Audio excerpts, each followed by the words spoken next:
Hello, I'm Elliot Hack, Community Relations Associate at Ida Culver House, Ravenna. Before we start today's presentation, I would like to share just a little bit about our beautiful community here. Ida Culver House, Ravenna is a premier retirement community located in the heart of Ravenna in Seattle, featuring warm and cozy apartments, 3 excellent meals provided daily, a rich calendar of life enrichment activities to keep our residents physically, mentally, and spiritually engaged, and many wonderful shops and delicious restaurants within a short walk.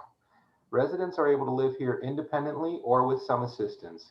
We have a lovely cottage garden with a well-maintained walking path, blueberry bushes, and a community pea patch with raised garden beds.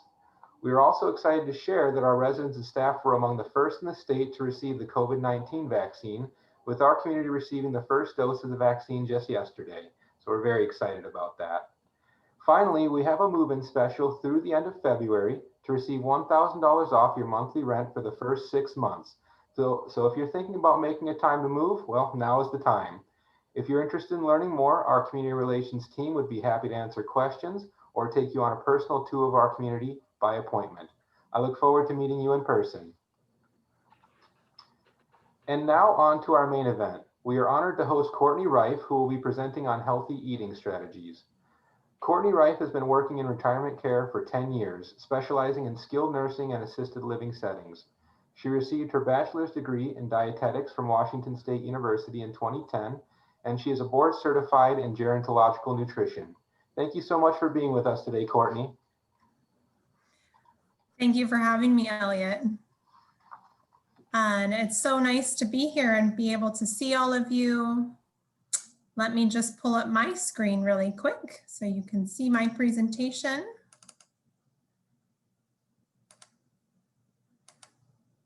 All right.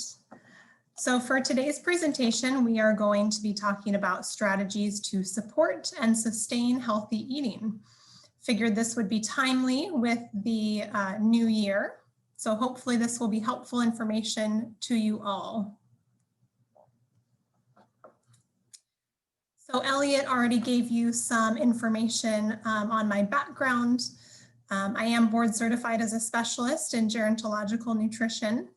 And I have been working with Era Living for about 4 years now as their nutritional services director. So I thought it would be helpful for you guys to understand a little bit about what I do in my role for Era Living. I help with menu review within our 8 communities, making sure that we have healthy standards that are met. Also help to provide nutrition consults for residents who need guidance on special diets or nutrition-related concerns. I complete food safety and sanitation auditing within our kitchen and dining areas, and also help to provide group education similar to what we're doing today, but for our residents at the communities. And in my spare time, that's actually a joke, I don't have any spare time because I have 2 beautiful kids. These are my boys. My older boy, his name is Hudson, he's 5, and he is completing his kindergarten over Zoom currently. And then my younger one, his name is Bo, and he is 3, and he is always up to something, keeping me very busy and on my toes all the time. So when I'm not spending time with our residents at the communities, I am being a mommy to these 2, which is the greatest job. All right, so I thought it might be interesting just to spend a couple minutes reflecting on the year 2020. I know for me personally, 2020 was not at all what I had anticipated. You know, the pandemic definitely just changed a lot of life events, changed my work in a lot of ways, a lot of things in my personal life. And I think we're all feeling that strain. So I think it would be helpful if we could get a little bit of feedback from our participants today. This is optional, so you don't have to record a response, but if you're willing to, the information just is helpful for us as a group to know kind of how people are feeling about what they've accomplished. So if you would like to participate, you can simply put your answer into the chat box and then Elliot will help us have an idea of what the responses are from our participants. So the first question, how do you feel about your accomplishments overall in the year 2020? If you feel great that you accomplished a lot, you could put an A into the chat box. If you feel pretty good considering the circumstance and that you accomplished some of your goals, you could put a B into the chat box. And if you might be feeling disappointed that you really weren't able to accomplish much of what you set out to do, you could enter a C into the chat box. And that'll give us a little bit of idea of how everyone's feeling about their accomplishments. Well, so far, 4 people have answered B, so not bad at all. Okay, that's great. I think that I sort of align with that as well. There's been a lot of just shifting and adjusting. And so I've had moments of disappointment, feeling that I'm not able to accomplish everything that I had wanted. But given the fact that we're in a pandemic, being able to still accomplish some things is wonderful. So that's very helpful to know. All right, next question. How has the pandemic impacted your diet? So if you feel that it's had a positive impact and that you're eating healthier overall, you could put an A in the chat box. If you feel neutral, that it really hasn't changed your diet for the positive or negative, you could put a B. And if you feel that it's had a negative impact, maybe you're eating less healthy overall, then you could enter C into the chat box. It looks like so far most of the answers are B. So it's been a year where we all just kind of hold steady, I think. Okay, good. And you know, as I'm meeting with residents in our communities, it's very interesting. There's some residents who are eating much more just out of boredom. There's 3 meals a day being delivered to their apartment. They don't have quite as much to do, so they may be eating more and gaining weight. And then other situations, like I think of me personally, I feel that it's had a positive impact as I have slowed down my pace of life and I'm not running between picking up the kids from daycare and other kids' activities. I feel that I have more time to actually cook at home, more time to do grocery shopping. So I think that it has helped me to eat actually a little bit healthier during the pandemic, which has been a good silver lining. And the last question, how do you feel the pandemic has impacted your physical activity?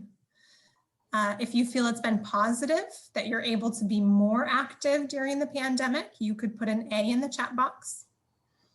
If you feel neutral, that you haven't really had any changes in your physical activity, you could put a B in the chat box. And if you feel that it's had a negative impact and that you are not able to be as active, you could enter C into the chat box. Oh, looks like we've got a few A's and a B. Okay. Wonderful. I'm surprised that there's been a couple people that feel that it's been positive and that they're able to be more active. I can understand that personally for myself as well. Just again, having more time to get out and take a walk, even if I can't go to the gym or go to other sporting events, being able to at least have more time to do those things. So I'm glad to hear that it doesn't seem that anyone has had a negative response to, activity during the pandemic. I know there's a lot of restrictions, so that's good to hear. Well, thank you guys so much for your feedback. It's again helpful just to kind of get a gauge for where people stand. All right, so for today's agenda, we are going to be reviewing the benefits of good nutrition. We'll also be providing an overview of healthy eating and what we consider to be a healthy diet.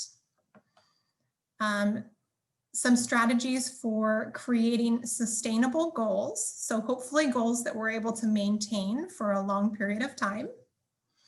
And with that, we'll also talk about tips for helping us to stay on track and some strategies to help curb overeating if that is something you may struggle with.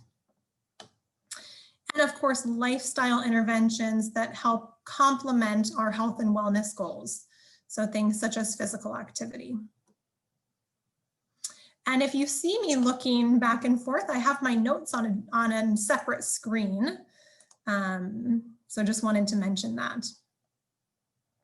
So of course, there are benefits to good nutrition at any age, but these benefits we're going to talk about today are especially important for older adults.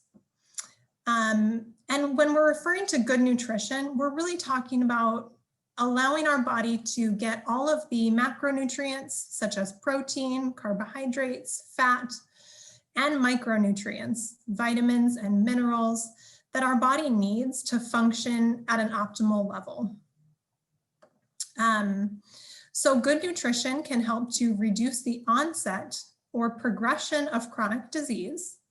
So this could be things like diabetes, cardiovascular disease, which would include hypertension, coronary artery disease, stroke, high cholesterol, heart attack, also dementia and cancer. So again, it can help prevent us from getting these illnesses, and it can also help to prevent these illnesses from progressing.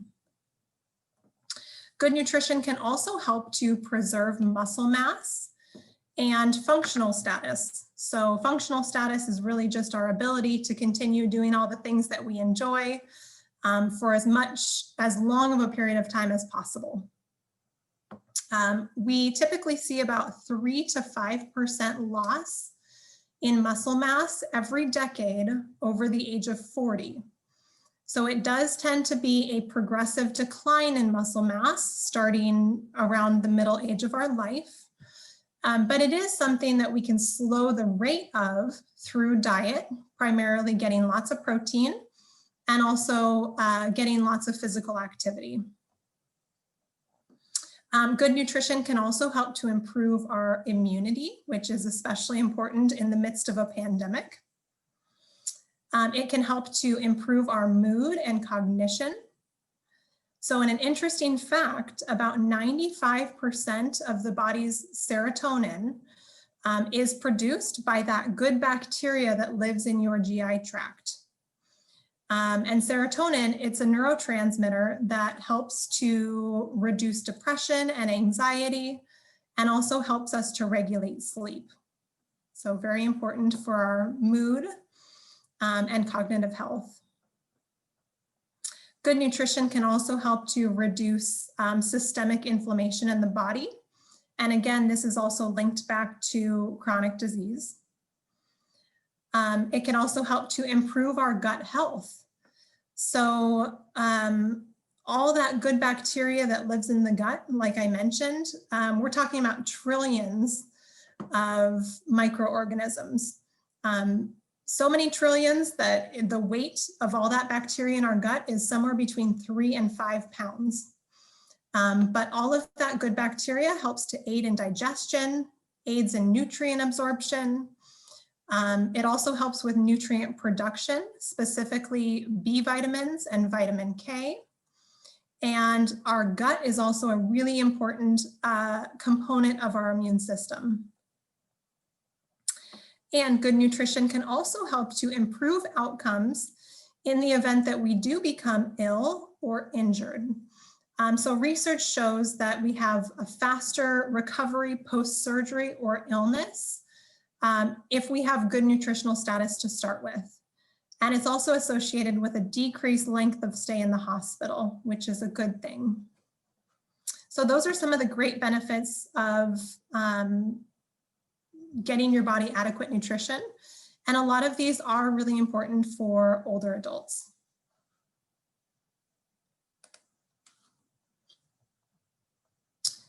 So now we can start to define a healthy diet. This information is based on the Dietary Guidelines for Americans.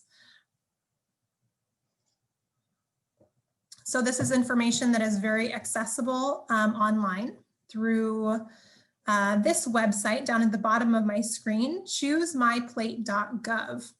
So they have a really great tool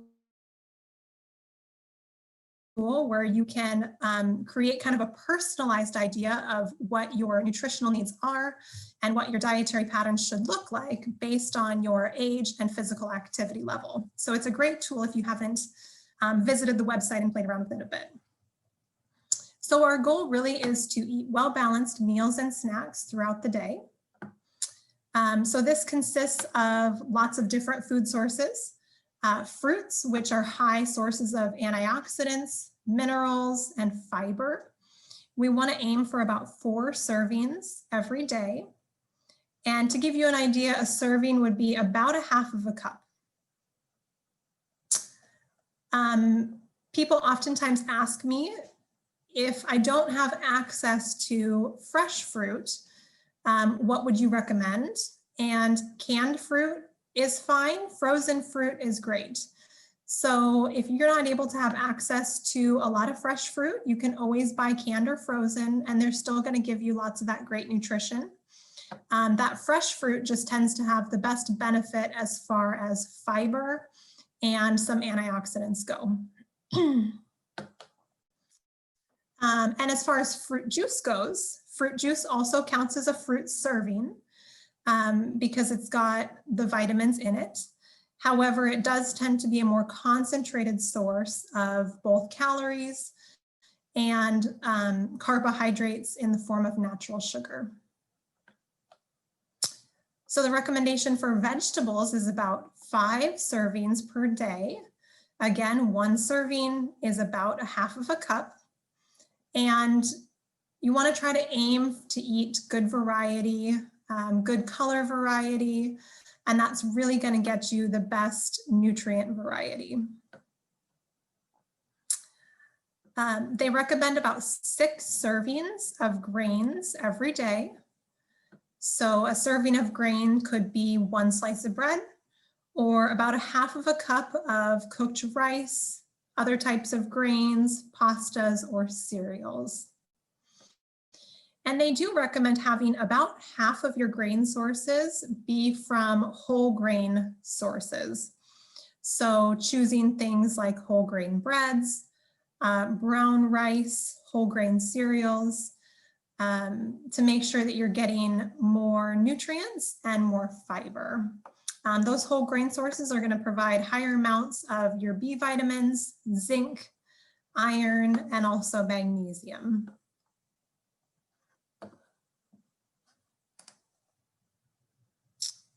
And for protein, they recommend between 5 and 7 ounces per day. They do encourage people to choose lean meat sources. So this would include things like fish or poultry, and they tend to have less calories and less saturated fat compared to red meats. So it's not to say that you shouldn't have red meats. They're still a great source of protein, but they do contain more saturated fat, and so they just encourage you to have red meats in moderation. So that may be a couple times a week. And then trying to take advantage of alternate protein sources, such as legumes, nuts, or eggs. These are going to be great sources of fiber, folic acid, magnesium, iron, zinc, potassium, while still giving you that great protein source. Dairy, they recommend about 3 cups of dairy products every day. So this could be milk, cheese, yogurt, cottage cheese, any of your favorite dairy foods.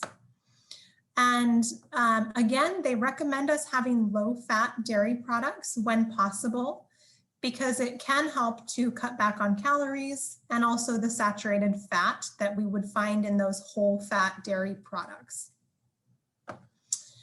And just going back to gut health for a moment, if you're able to incorporate in some of the cultured dairy products, similar to yogurt, kefir, buttermilk, these are going to contain good probiotic sources that further support your gut health and also your immunity. They also recommend trying to utilize healthy oils. So trying to substitute maybe olive oil or another type of vegetable oil in place of things like butter or lard, which are going to contain much higher amounts of saturated fat. They also recommend limiting processed foods. So this could be ready-to-eat foods, snack foods. And again, mostly it's just because they tend to be higher in sodium, higher in trans fats, and then higher in other things such as preservatives. They recommend enjoying sweets and desserts in moderation. This is my personal downfall. I definitely have a sweet tooth. So again, moderation could be a couple times a week. And I think just making small adjustments is the key here. So if you are used to having a huge bowl of ice cream every night, we don't expect you to necessarily stop cold turkey. It would just be a matter of maybe adjusting your portion size, or maybe making a simple substitution of having a low-fat yogurt in place of that ice cream a couple nights a week. So moderation really is the key here. And they also recommend having alcohol in moderation. So they define moderation as 1 drink per day for women and 1 to 2 drinks per day for men. So, and again, just tends to be another source of sugar and calories that are considered non-nutritive.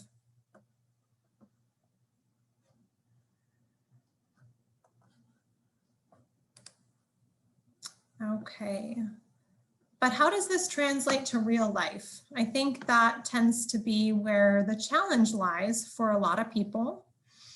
And so I oftentimes encourage people to just start with small, sustainable changes. These small little adjustments tend to lead to better long-term adherence and success. So I've just included a couple examples of what a small sustainable change might look like. Maybe as we're going through this presentation, you're thinking, gosh, I really would like to incorporate more whole grains into my breakfast meal. So some ways you could do that: you could add oatmeal a couple days a week. You could substitute a whole grain bread in place of white bread. If you're a baker and you like to make your own muffins or pastries, you could try preparing that with a whole grain flour in place of white flour. So there's lots of small ways or strategies that we can make some healthy changes that add up to improving our health. Some other examples of a small sustainable change may be adding 1 dark green salad every day. Maybe a goal could be eating beans 3 times a week. We know that beans and legumes are a great source of protein, zinc, potassium, magnesium. They've got a lot of great health benefits. So trying to incorporate those foods in maybe a couple extra times every week. Replacing dessert with fresh fruit a couple times a week, or a low-fat yogurt. Could be one small healthy change.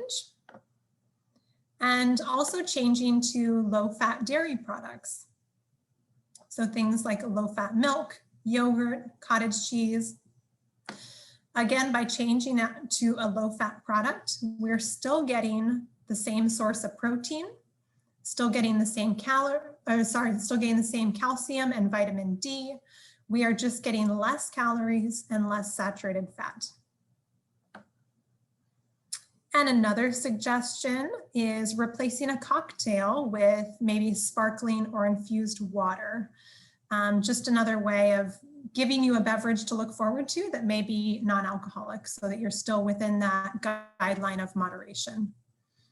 So those are just a couple ideas of what some small sustainable changes might look like. You're all going to have your own personal goals, your own personal preferences, but this might just help to kind of get the gears turning of what some small changes might look like. So I also wanted to include some healthy eating strategies. During the fall and winter months, we have tons of beautiful seasonal vegetables at our disposal.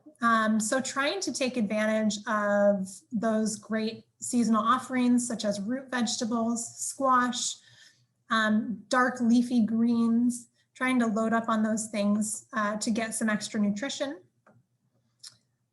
Choosing the lean meats such as fish or poultry. A lot of the residents in our community, they love to have gravy or sauces with their meats. It makes it taste good.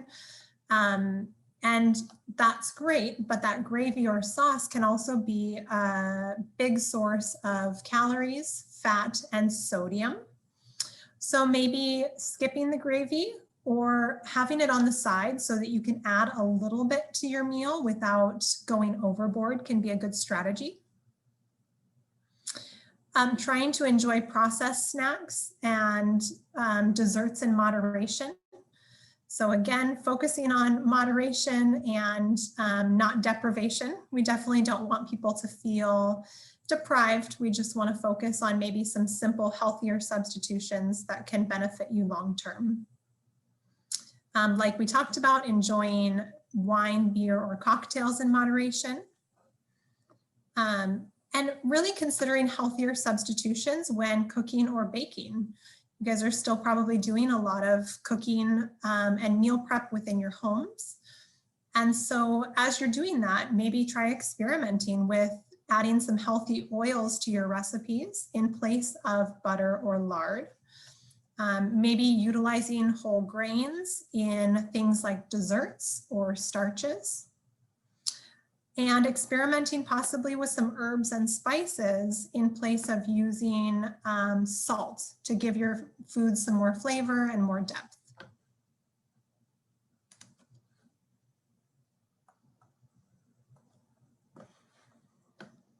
And some quick grocery shopping tips. This is really where the success starts. When you're thinking of what your goals are and how you want to stick to those goals, obviously your trips to the grocery store become very important and sort of the central component of your success. So I always recommend people to take time, sit down and prepare for your trip to the grocery store. Make sure that you are planning healthy meals and snacks for the duration you're shopping for. So you kind of have a game plan going in. Make sure you've got your list handy. I know for me personally, again, because life is busy, if I don't have a plan of what I'm preparing as far as meals go, I tend to buy less at the grocery store. And then, you know, we're looking at the last minute at grabbing takeout or getting something at the last minute that's really not as healthy of an option. So I think if you can have a game plan, that really sets you up for success. Avoid shopping when you're hungry. I think we have all fallen victim to this.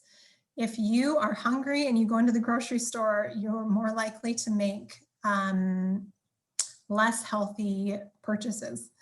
So I know I've done this myself, where you go in, you're starving and you're just kind of grabbing at everything that looks good because you are so hungry in that moment. But then by the time you get it home, possibly haven't made the best choices. Also trying to shop the perimeter. I think this is pretty well known, but usually the healthier whole foods, plant foods tend to exist on the perimeter of our grocery stores. So if you're able to take a trip around the perimeter first and make sure you load up on your lean meats, your dairy products, your fruits and vegetables, that's also going to really set you up for success.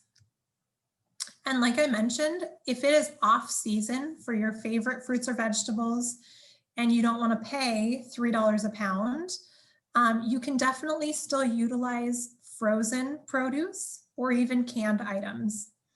And if you have access to great berries or things during the summer where you're able to buy in bulk at a great price point, you can also freeze those yourself and keep them on hand for the winter months when we see the steep increase in price. And of course, during COVID, we have a lot of alternate shopping options right now. So you can certainly take advantage of grocery shopping online and either picking that up at the store or having it delivered to your home. And there's also a lot of great produce companies or healthy meal delivery companies that, again, will deliver straight to you. Sometimes those produce boxes, if you subscribe to those, you get delivery based on your preferred delivery time. So it might be every 2 weeks, it might be once a month, but that can be a great way just to have access to more seasonal fruits and vegetables. And also sometimes helps to expose you to other foods that you haven't tried before. If something shows up in your community farm box and you are unfamiliar with what it is, you have to do a little bit of research, find out what it is, what you're going to use it in. And sometimes that's a really fun way to get more exposure to a new item and also help you to get more nutrient variety. So I think that can be kind of a fun approach too.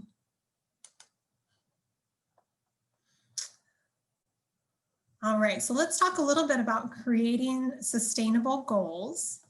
That's kind of the cornerstone for if we want any long-term success. So if you have health, nutrition, exercise, hydration related goals, it's important just to think about how you are going to set yourself up for success and what creating that goal looks like.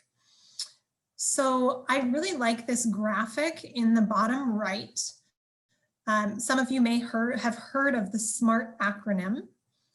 It stands for specific, measurable, achievable, realistic, and timely.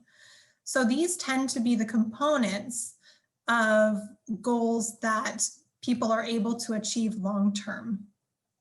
So one thing to consider when you are looking at what your goals are and how you're actually going to translate that to real life. So the first thing is assessing your readiness and also your capacity to change. We are in the midst of a pandemic and there are undoubtedly challenges or barriers to some goals and some changes you may want to make. So it's important to really think about that as you are planning your goals. Also aiming for specific goals. Maybe your goal is to lose weight. Maybe your goal is to gain weight. Maybe your goal is just to eat healthier and get more of a certain food group. Maybe your goal is to improve your hydration and drink an extra 16 ounces of water every day. Maybe your goal is to exercise more. So these are all going to be tailored towards what your personal goals and wishes are for your health needs. Contemplating your time frame is also important. So what time frame do you want to set for achieving your goal, or hopefully having that become really part of a lifestyle change where it's just ingrained in your daily routine. Be mindful with how you measure success.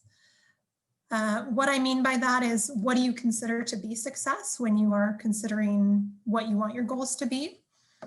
I have had residents who have a goal for weight loss and they want to weigh themselves every day, and then they get discouraged when they don't see that results immediately. And sometimes it, can take the wind out of their sail, and they may just lose motivation to really achieve that goal or make the changes that they want. So just be considering how you are going to measure success and if that will help to keep you motivated or if it may be a deterrent for you. And I think probably the most important component is maintaining flexibility with your goals.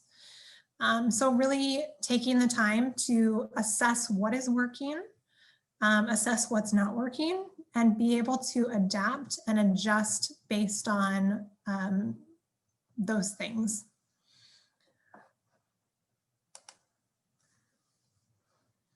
And some tips for staying on track. So once you've decided what your goals are, if they are specific to meal choices or nutrition, I always encourage people to consider what the health benefit of that food is as they are making selections.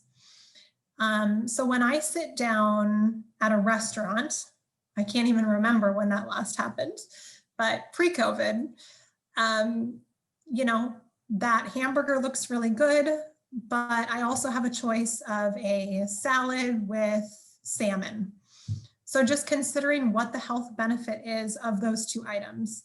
I could choose the cheeseburger. It's going to taste really good. It's going to be satisfying, but I know that I'm going to feel better by choosing the salad with the salmon. I know it's going to better contribute to my overall health, and I know it's going to align with the goals that I have set out for myself. So sometimes if you have that running in the back of your head when you're making those choices, that can certainly help to guide you. And even as a dietitian, I don't always make the right choice. Sometimes I eat the cheeseburger. So I think it's okay to always just, again, have flexibility, have grace for yourself. And I think if you're making small changes and trying to, you know, stay the course and make changes that are good and support your goal for most of the time, you're doing a great job. Another tip for staying on track, you can seek accountability or support if you find it to be beneficial. Some people love having an accountability buddy or a group setting where they can talk to somebody, get feedback, celebrate their success, but not everybody thrives in that setting. So if you find that that is motivating or helpful for you, you can certainly go that route. If you feel that you're more independent, maybe a little more private, and you would prefer to set your goals and kind of be your own accountability, I see a lot of people that have success with that as well. Another tip for staying on track is to practice mindful eating. And I'm not sure if some of our participants today may have heard of mindful eating or read about it or practiced it themselves. And so I just wanted to give you all a very brief summary of what mindful eating is and what it looks like. So mindfulness in general is just our basic ability to be fully present in the moment. And research really suggests that regular practice in mindfulness or meditation can help to boost our mental flexibility, our focus, and also can help to prevent against cognitive decline. So when we take that mindfulness idea and translate it to eating, we're really talking about increasing your awareness of the positive and nurturing opportunities that exist in the food that we eat. So it's becoming aware of your physical hunger and satiety or fullness cues to help guide decisions on when to begin and stop eating. So it just helps to increase our awareness around our thoughts, feelings, and physical sensations while we are eating. It can also help to increase our awareness of food choices, specifically in service of promoting healthier options. And it can help to decrease compulsive eating and also overeating. So really the idea of practicing mindful eating is slowing down, limiting distractions during your meals. So turning off your cell phone, turning off your TV, and just being present in that moment while you are eating.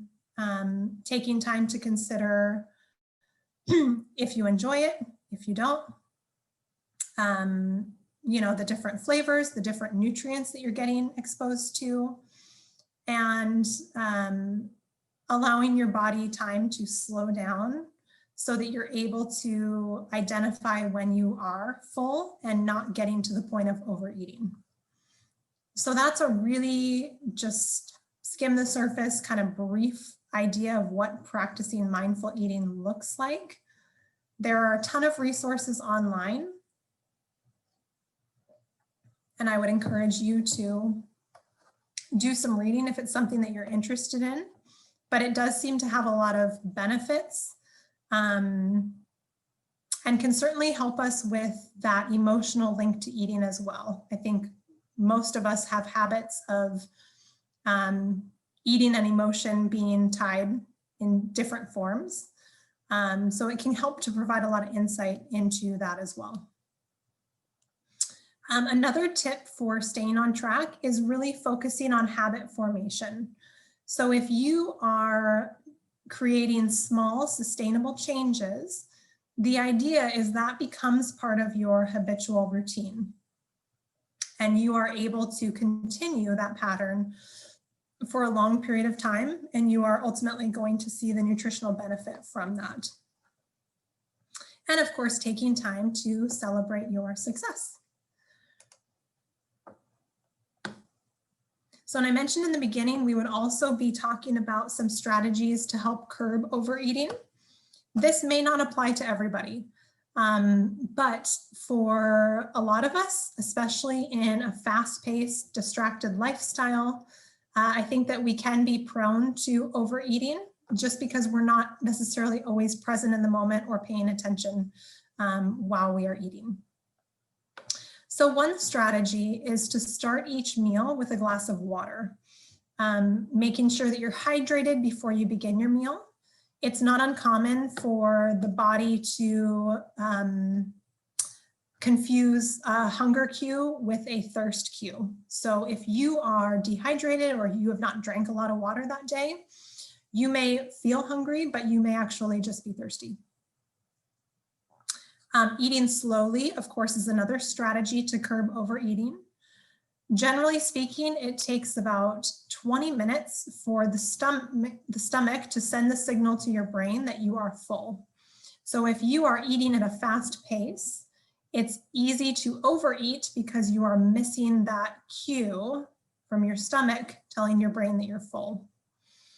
So slowing down can really help. There are definitely some strange strategies out there to help you slow the pace that you eat at. I've tried a couple, some that I have found effective. Eating with your non-dominant hand can definitely really slow you down if that's something that you struggle with that pace. Eating with chopsticks, similarly, can help to slow down your rate. And setting a timer, say it's 10, 15, 20 minutes, and consciously focusing on taking that entire time before you finish your meal can also be a good strategy. Another strategy to help prevent overeating is simply starting with a smaller plate. As the years and the decades have gone on, our portion sizes get larger, our dishware gets larger, our utensils get larger. So for me personally, my husband and I, we eat on salad plates for our main entree. And that just helps us with that visual cue of, not filling up a huge plate, but really just starting with a more modest portion. And then if you're still hungry at the end of that portion, you can certainly go back and get more, but at least then you're not starting with a huge amount. It can also be helpful to use your plate as a serving guide. So I love the idea of filling half of your plate with salads and vegetables, filling a quarter of your plate with a protein source, and filling the last quarter of your plate with some form of carbohydrate. Again, preferably whole grain or complex carbohydrate. So brown rice, whole grain pasta, barley, quinoa, versus say a white rice or a baked potato. And adjusting your serving sizes when eating out. This may not be particularly pertinent at the moment because of restaurants being closed. However, if you are in a situation where you are eating out, you can oftentimes request an additional vegetable or salad in place of, say, a starch. So ordering a steamed vegetable in place of French fries can be a great strategy. And also requesting either a smaller serving or having them box part of your meal for you to take home and have it another time. Again, just helps with portion control. And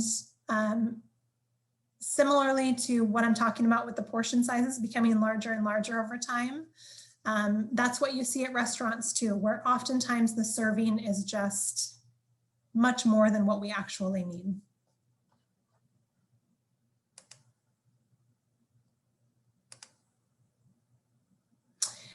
And lifestyle factors. One really important thing is making time for fitness. The recommendation is to have about 30 minutes of physical activity 5 days per week. Again, because of the pandemic, I know that there's limitations on sports, gyms being closed. So I would say just be creative and do what you can. The weather certainly doesn't help this time of year either. So just focusing on what you're able to do and maybe being creative within your home or your apartment and trying to take advantage of doing a little bit more activity. Physical activity has a lot of really great health benefits. Again, helps us to maintain that lean body or muscle mass, can help to boost our mood, strengthen our cardiovascular system, and also help to reduce our blood pressure. So there's lots of great benefits to physical activity. Managing stress is also very important to our overall health and wellness. And that is whatever works for you. So some people like meditation or deep breathing. Other people take advantage of yoga, reading a book, talking with your spouse or your family, being with your pet. So it's really just based on whatever works for you to manage your stress. Like we talked about, maybe trying to practice some mindful eating to see how that ties back to just awareness and presence and giving you that boost of mental flexibility. Staying socially connected, which again, I know is challenging right now, but is really important to our overall health and wellness. Thank goodness for technology and FaceTime and being able to see people. Also getting enough sleep, really allowing your body to rest and recharge. The recommendation is for 7 to 9 hours of quality sleep every night. And making routine care a priority. That's just a friendly reminder because I know a lot of that has been on the back burner since the pandemic started. So making sure that you're following up with your primary care provider just to get a good check-in with your health and wellness, and also be able to discuss any goals or health things that you're working on.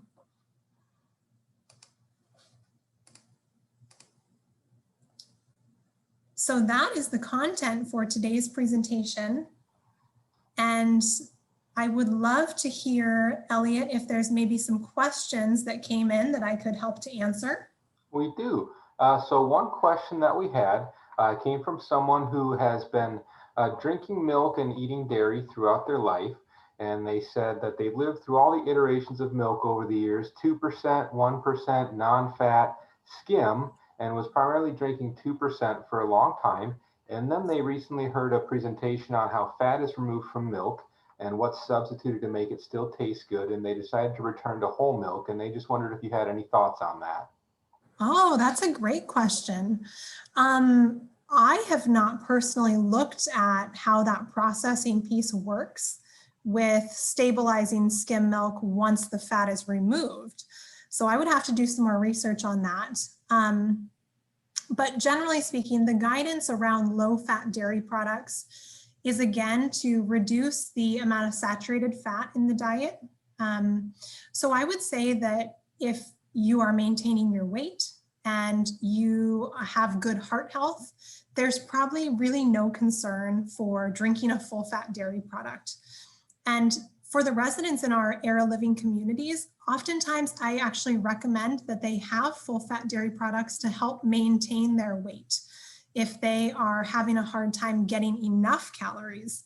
So I think it is really flexible based on what your specific needs are. But I thought it would be helpful for today to review the guidance that comes from the Dietary Guidelines for Americans. But I will have to do some more research on that skim milk and how they process it. Thank you, Courtney. And then we have another question that was wondering, what are your comments about organic food? They eat only organic produce and sustainable wild fish and humanely raised animals. Do you have any thoughts on that? I think that's great if you can do it. As far as produce goes, you guys have probably heard of the term dirty dozen. So there are certain produce that tends to be much higher in pesticides. So if you have the capability and the financial means to purchase more organic produce, I do encourage people to focus on those foods that are found in the dirty dozen, mostly things like strawberries, apples, spinach. Trying to buy those things organic can certainly help. If you can buy everything organic, I mean, I think it's great. You're essentially getting less chemicals and less pesticides in the foods that you eat. If you're not able to purchase organic or you don't have access to that, taking just more time to really wash your produce. Some people actually take the time to peel their produce, and that can help too, just to remove or reduce that pesticide residue. Hey, thank you, Courtney. Another question, one attendee was wondering, what is the website that you mentioned at the start of your presentation?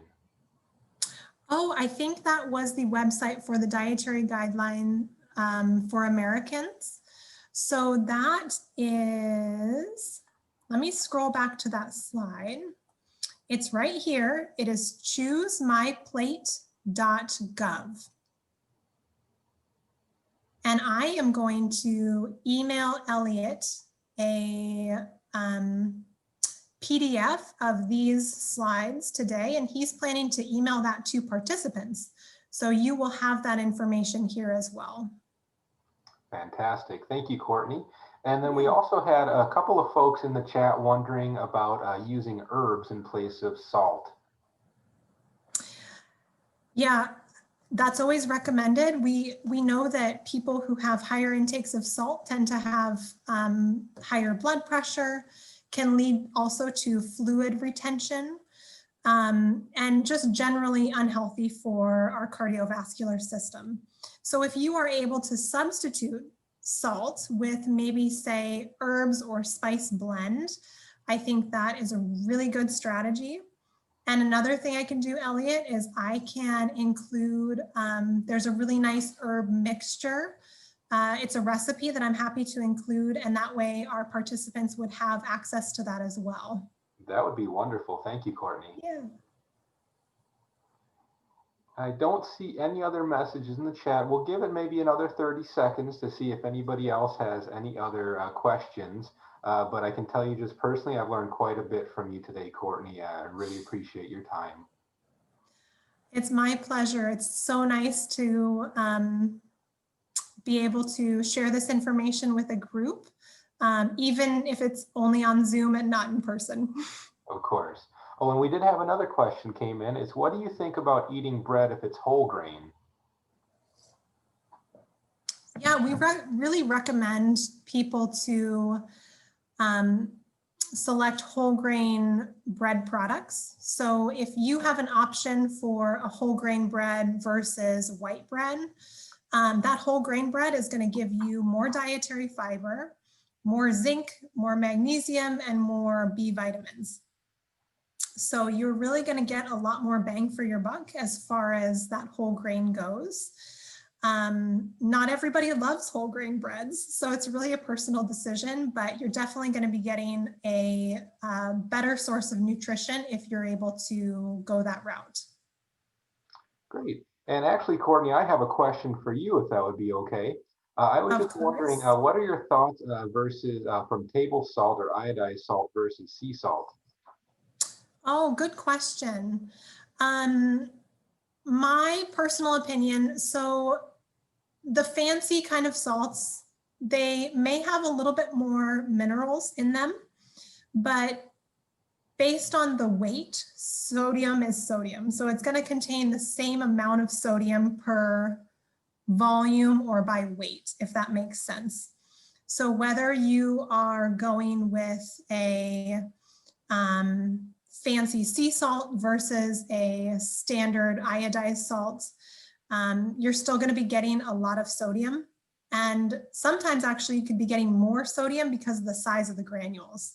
So I do caution people, the fancy salts might have a little bit more minerals, but they're still going to be very high in sodium. So I don't like people to get lured into that trap. All right, thank you. And I think it looks like we don't have any other questions. So I'll just say thank you once more to Courtney for your time and for your incredibly informative presentation. I know I certainly learned something new, and I hope all of you did as well. And thank you all for joining us as well. And again, just to repeat what Courtney said, we'll be emailing the slides to everyone from today's presentation, as well as a link to an evaluation form so that you can fill out. We'd love to hear your feedback on the presentation, as well as any other suggestions that you may have for how we can improve for future Zoom presentations. And we will be following up with all of you individually to coordinate a date and time next week to deliver your nice meal to you. We're looking at Tuesday and Wednesday next week, so we'll reach out and find out what works best for you. And we hope that you'll all enjoy the special meal from us. If you have any questions about Ida Culver House Ravenna or would like a tour, please feel free to reach out to us at 206-523-7315. And thank you again for joining us, everybody. Have a great rest of your day.